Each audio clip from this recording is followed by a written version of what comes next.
Welcome to Health Coach Talk. And it is just my pleasure to be able to bring to you Dr. Margaret Christensen. Welcome, Dr. Margaret. Thank you so much, Sandy. You know, I'm so honored and inspired to be on here with you. And you were such an inspiration for me as you started the whole FMCA, coaching program that you've put together. It's just been so amazing. And I know that, one of my practitioners was one of your early beta testing. And, I just have to say that the level of education and the quality of folks that you brought to the table teaching us, I of course knew all the folks on the functional medicine side, but the folks on all the positive psychology side was just amazing. And so thank you for all those introductions of lovely people and just the learning that I did.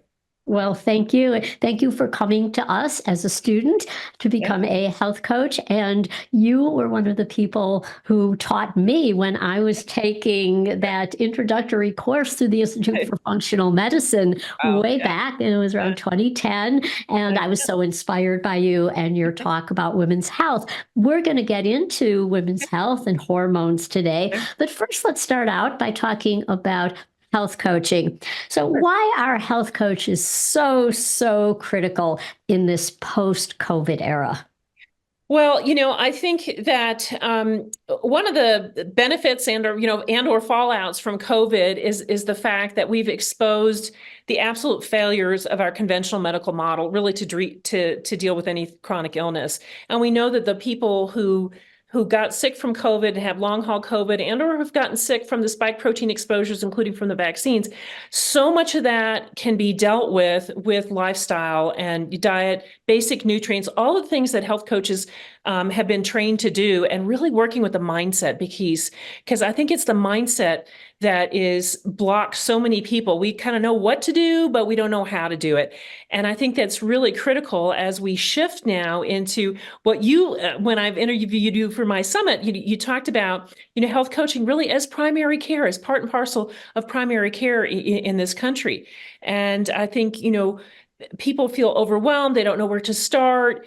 And to bring people together in community, looking at what's strong with them, rather than what's wrong with them, how I was trained, I think is so critical. And it's going to help. It's really helping shift our entire medical care system, which is what we've been wanting. Those of us in the functional arena have been dreaming about this, for 20, 30 years. And I think it's happening.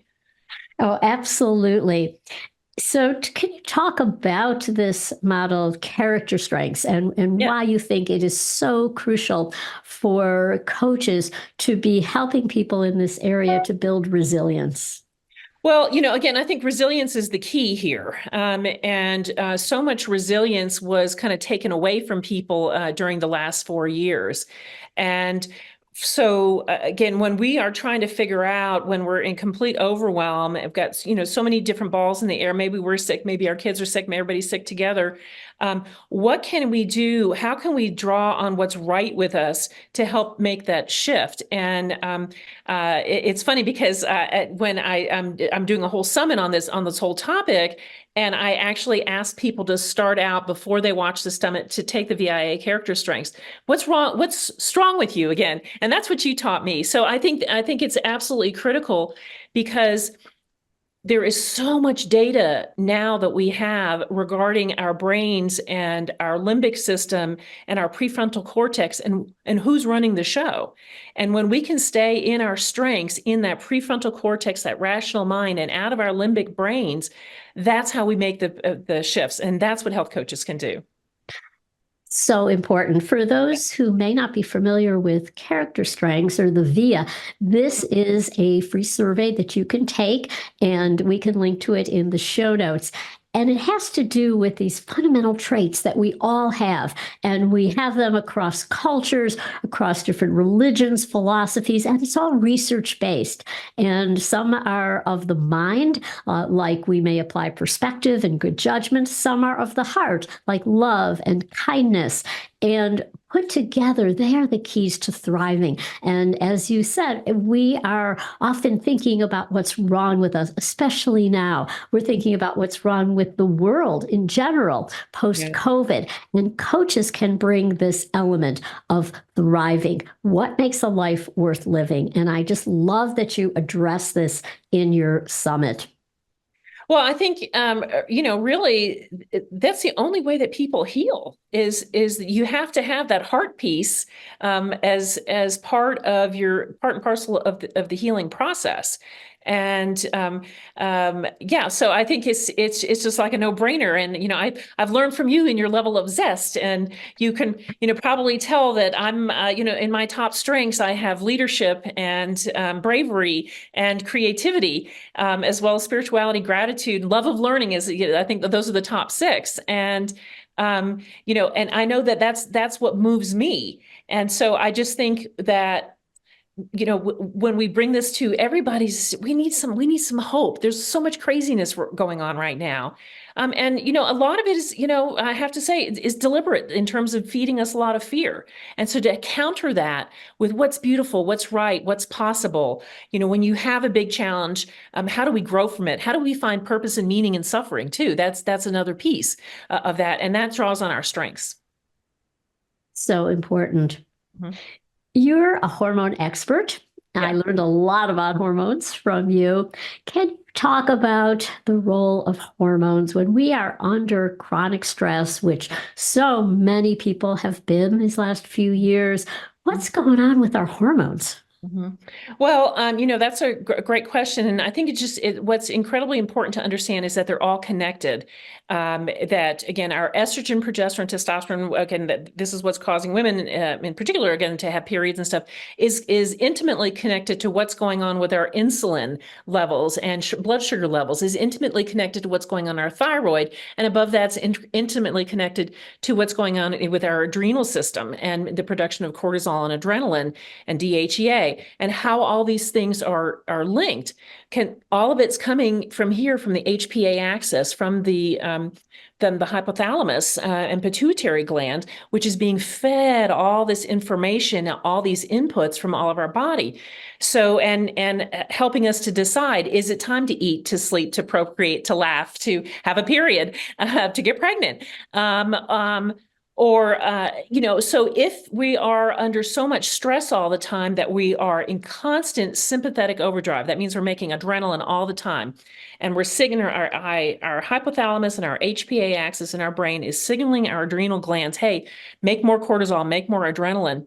And we're staying in that constant state, that's going to impact downstream all the other hormones that are being produced and include also neurotransmitters. So it's going to impact our mood as well as sleep-wake cycles, as well as, again, menstrual cycles, fertility issues, testosterone levels, libido, again, weight. So all of these things are linked together. So if we have tools and techniques, all of us have stress. There's nobody who lives life that doesn't have some stress. The question is, what are your tools to help manage it? Because if you are staying in this constant deluge state of sympathetic overdrive, then that is going to impact everything. So can we learn how to use some of these tools that you've taught us, you taught me, through health coaching, to calm down that limbic system in the brain, that distorted hypothalamic pituitary adrenal axis that's in overdrive? And how do we shift that so that we don't have that same pattern over and over again of never allowing the body to calm down or relax? Because that is impacting everything else. Sure. So we are in a continual state of sympathetic overdrive. Right. And we don't have sufficient amount of time repairing, restoring, resting. Right. Yes. Yeah. And one of the things that always strikes me is how little people rest. And that means they're always on. I know I'm definitely guilty of this too. We're constantly checking emails, checking social media, going from one event to the other, and not taking sufficient time to pause. And so recently I took up a new hobby, which is going to force me to pause. It's needlepoint. Now, I've been a Awesome. knitter, a crocheter for years, but that you could do while you're doing something else. Right. And not needlepoint. You have to actually look at the canvas to get this needle in these tiny holes. And so I'm finding that I'm doing it at the end of the day. It's a quieting activity. And I'll just put on a new, not the news, I will put on a podcast, we'll put on some music, and I will just lose myself in this very repetitive activity. And it's also putting me in touch with an activity that my grandmother did, or my great grandmother. And so there's a whole history of women using crafts like this to just quiet themselves and also be in communication with other women as well. Yeah. So.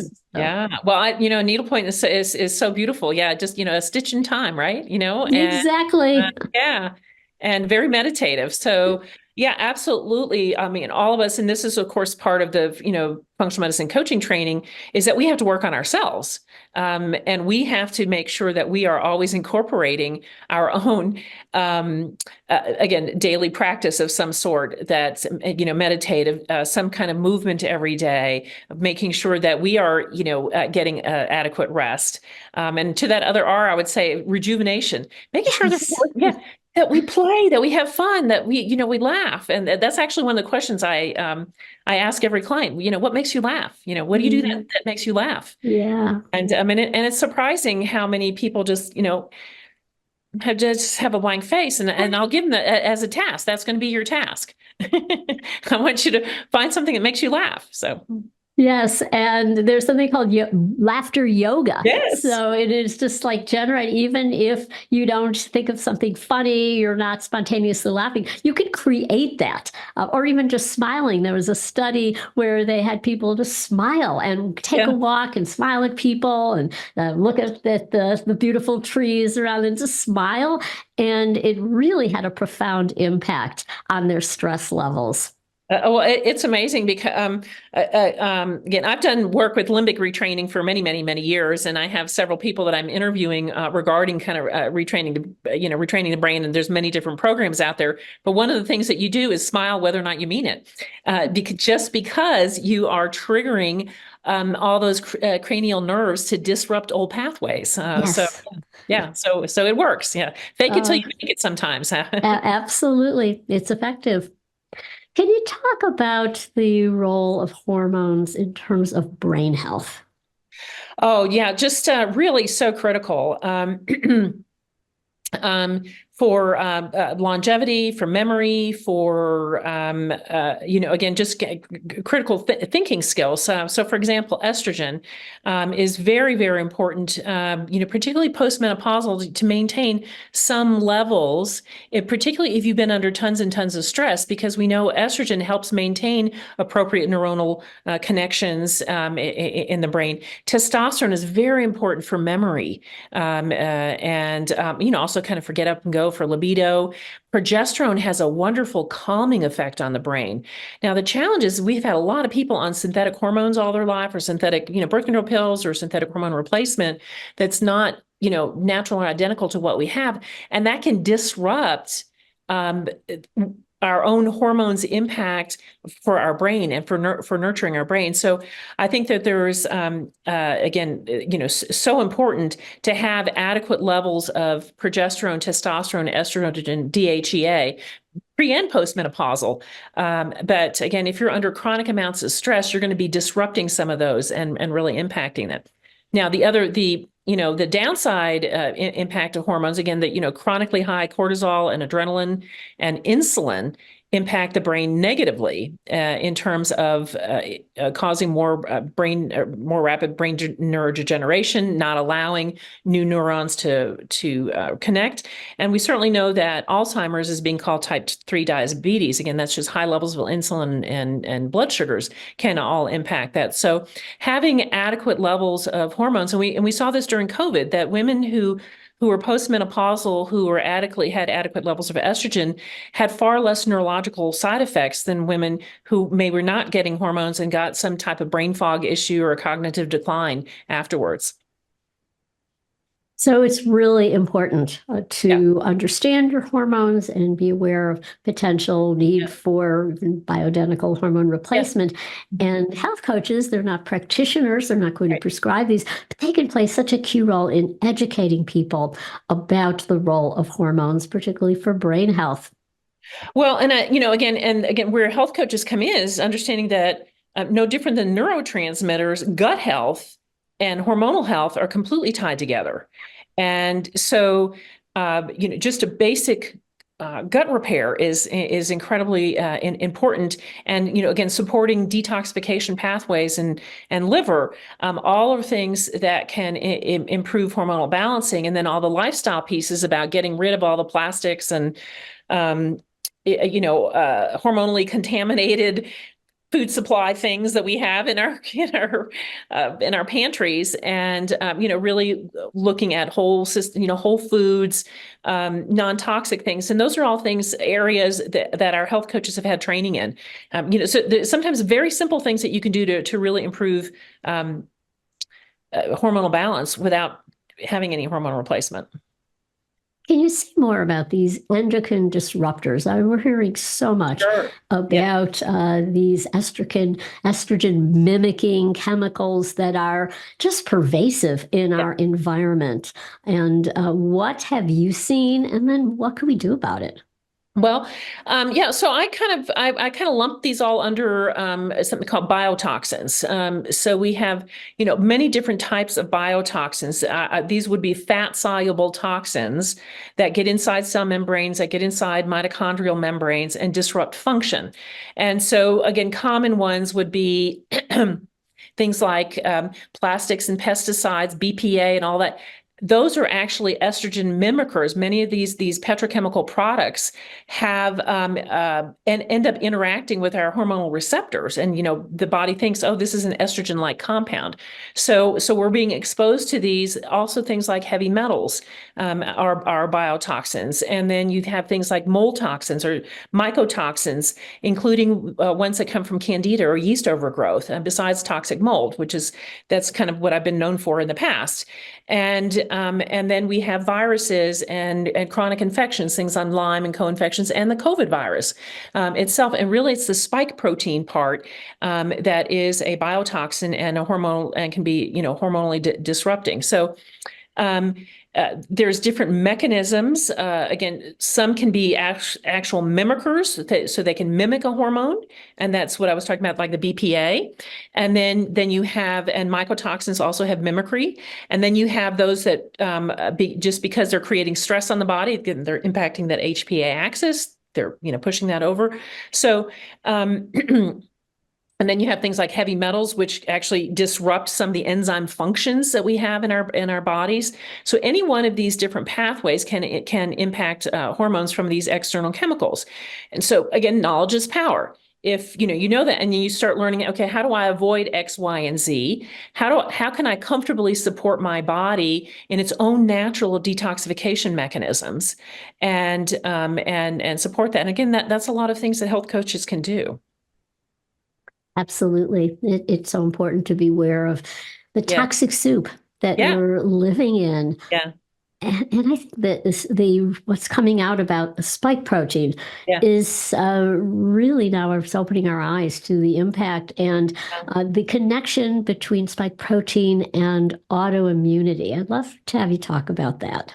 Well, it's absolutely huge. And so again, autoimmunity is when our body is attacking itself. Our body is, looking at something and making the antibody against it. But that also happens to look like, some of our own body's tissues, for example, collagen or something. And so with spike protein, unfortunately, and, all the data now that's coming out is a bit distressing. And this is part of what I talk about in my summit, that you are disrupting mitochondrial function, and that's where a lot of autoimmunity comes from. Again, so the spike protein gets in the cell, it starts disrupting the cell, it disrupts and breaks down the mitochondria, which spills its contents. It signals, and the cell is signaling it's in distress. That draws in the white blood cells and the immune system, our immune system, and then we start attacking our own cells. And so that has been a huge problem. And unfortunately, some of the VAERS data that we're seeing now, the vaccine adverse events response, we've seen an 800% increase in autoimmunity. And I can tell you that, I'm seeing that clinically. People who've been well stable on lots of, all the different things that we've done, all of a sudden a resurgence of their different autoimmune markers or, their illnesses in general, as well as infections. So we're seeing massive amounts of that, and understanding the physiology behind it and what we can do, again, from the lifestyle standpoint to help improve that is amazing.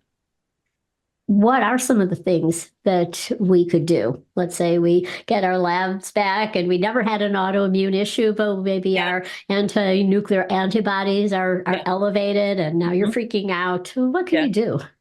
Well, again, I think the first place is to go into remembering our body has powerful healing mechanisms. And that if we learn how to engage them, that can be really, really amazing. I would also suggest reading some of Gabor Mate's work on autoimmunity from the psychospiritual standpoint. But on the level of the physical standpoint, again, this just goes back to, okay, how do we lower that HPA axis sympathetic overdrive that is fueling and driving a lot of the autoimmunity?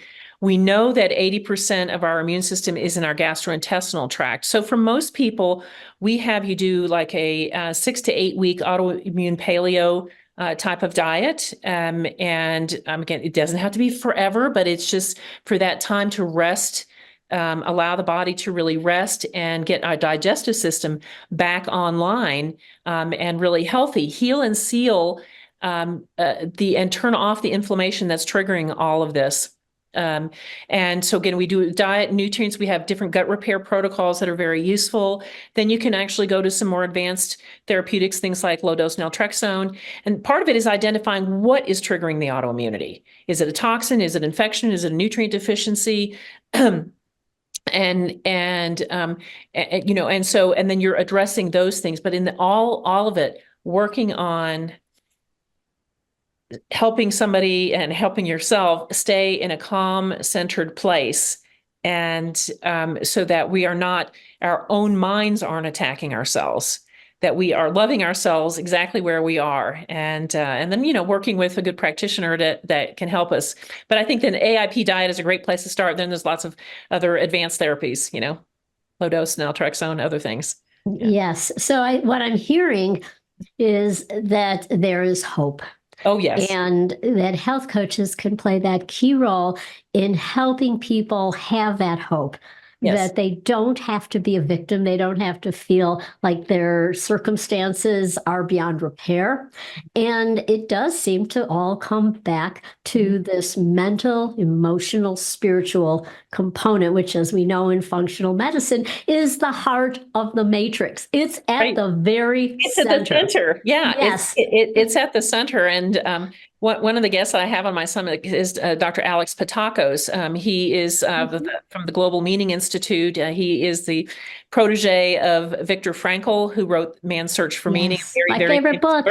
Yeah, which I think, every single one of us, needs to have read this book. But again, so Alex is talking about, we call it body, mind, spirit. He said it needs to be the other way around. It's spirit, mind, body, because that is how things are translating, into how things are showing up, physicality.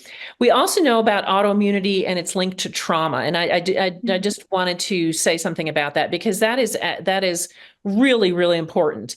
And that's also another reason why women have a lot more autoimmune illnesses than men. Part of it is a hormonal piece, but part of it is also that, again, our brains are wired a little bit differently, but we are often exposed to a lot more trauma over a lifetime, both from things like, physical and sexual abuse, as well as, again, when you're trying to care for children and your children are being threatened in some way, that in and of itself is traumatic. And so, again, understanding the connection and the role between trauma and autoimmunity, that's a whole nother piece. And that is part of what happened in the last 4 years. It was kind of these continuous states of global trauma. And so learning tools to recognize that, recognize what our brain is doing, to tap into our spirit, to learn to regulate our emotions, that can then help us physically. That is so important. And yes, there's a profound connection between trauma and physical illness, including autoimmune conditions. Yeah. But we can heal.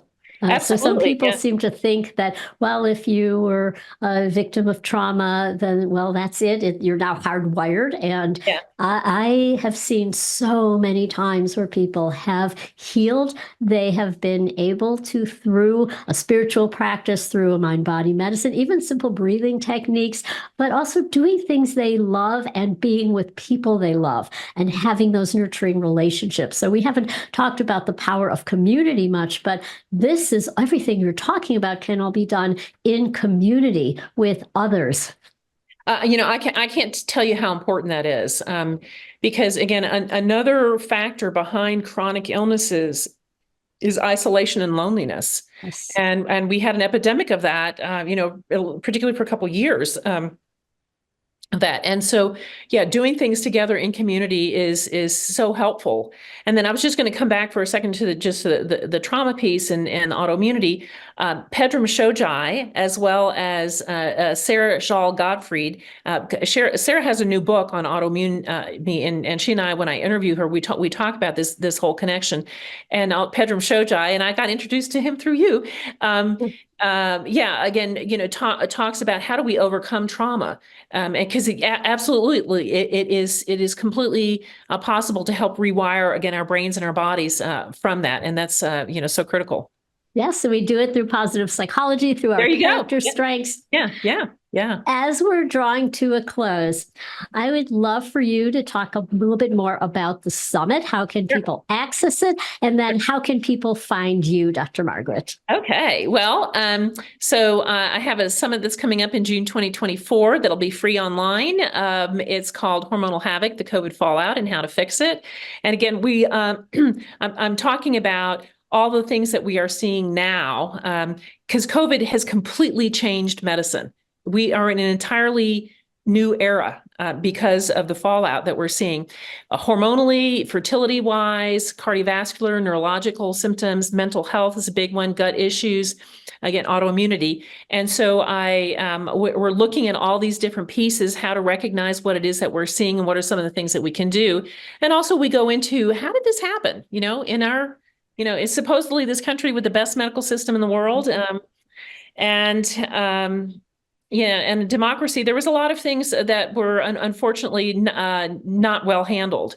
And but we have so much hope. Again, all this resiliency, that's what we have in this country. We have a resilient population, and we're faced with challenges. How do we work together? And we've got to do it in community. We cannot do this in isolation. Couldn't agree more. Well, we are a strong community. Kudos to you for creating this summit. And I know our listeners will want to tune in. And I can't thank you enough. Show notes, right? Yeah. Yes, all the information will be in the show notes. And one last question, where can they find you? So it's been carpathiacollaborative.com, or we're just moving to a new website called carpathiahealth.com. Okay. I don't currently see clients individually. People see my practitioners, and I sit in with them. But I have an array of amazingly functionally trained practitioners, and we know what we're looking at these days, and we're always learning. Oh, I love that. Well, thank you again for being a guest on Health Coach Talk. To be continued. Sounds great. Thank you so much, Sandy.